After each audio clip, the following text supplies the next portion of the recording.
আসসালামু আলাইকুম দেশবাসী, কি খবর সবার? ভালো আছেননি? মনে করেন যে ওই দিনই একটা ভিডিও দিছিলাম যে প্রবাসীদের একটা অবস্থান নিয়ে, যে কিভাবে প্রবাসীরা কষ্ট করে কাজ টাজ করে, কিভাবে রান্না করে খাওয়া যায়, এটা একটু দিছিলাম। আর ওইটা ভালো ভিউ গেছে, মোটামুটি 10,000-এর প্লাস, মোটামুটি 10,000 গেছে। তো আজকেও ওইরকম একটা ভিডিও করতেছি। আজকে এখন কয়টা বাজে? এখন বাজে 5টা। মূলত কথা হলো, এখন 5টা বাজে আমার ডিউটিতে যাওয়ার কথা ছিল, কিন্তু এখন আমি ডিউটি থেকে আসছি। আমার 2 বেলা ডিউটি ছিল, কিন্তু 2 বেলা আজকে হয় নাই, আজকে একেবারে ডিউটি হয়ে গেছে। যার কারণে 1টা বাজের খাবারটা আজকে আমার 7টা বাজে খাইতে হইব। তো পেট আর এটাই সব কিছু না, যখন নাকি আপনি খাবার খাইবেন আর দুনিয়ার সব কিছু ঠিকঠাক করে চলবো, পেট ঠিক সব ঠিক।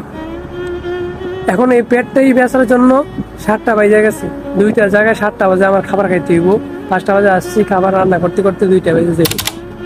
তো এটাই যে কথা, যে আর ওই দিক থেকে দেশের থেকে মাছ ফিরতে না ফিরতে টাকা পাঠা, এবং টাকা কই যায়, এত টাকা কি খরচ, মানে এক একজনে এক এক ধরনের জ্ঞান দেয়, এত ধরনের কথা।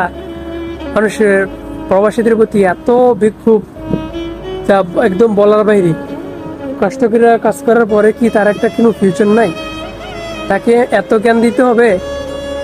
বা সে একজন প্রবাসী আসছে বলে কি তাকেই সব কিছু বহন করতে হবে, এমন তো না।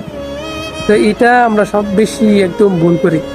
আমার মনে হয় যে প্রবাসীদের প্রতি আমরা এই বিষয়টা সবচেয়ে বেশি রং করে থাকি। আর না হয় এমনিতে সাধারণত প্রবাসীদের মন খারাপ হওয়ার কথা না।